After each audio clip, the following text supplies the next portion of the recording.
बाकी रहमतुल्लाह अलैह के शादी मोहब्बत का यही तरीका। ये नगर जो है ना हजरत जो लिख रखे हैं वो फैसिलिटी साहब रहमतुल्लाह अलैह की निस्बत है। बस फैसिलिटी साहब है तवज्जो है। और हजरत कई मदरसे में जाते थे।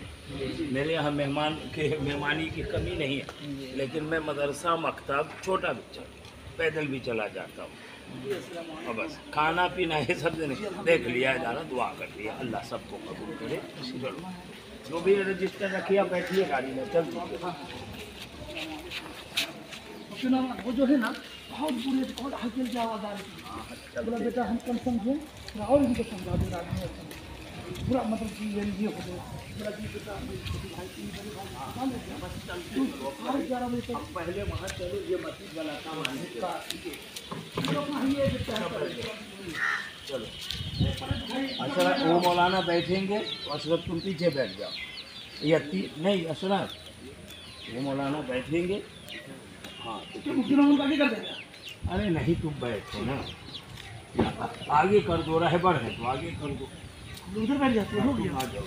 भाई हजरा जल्दी आइए।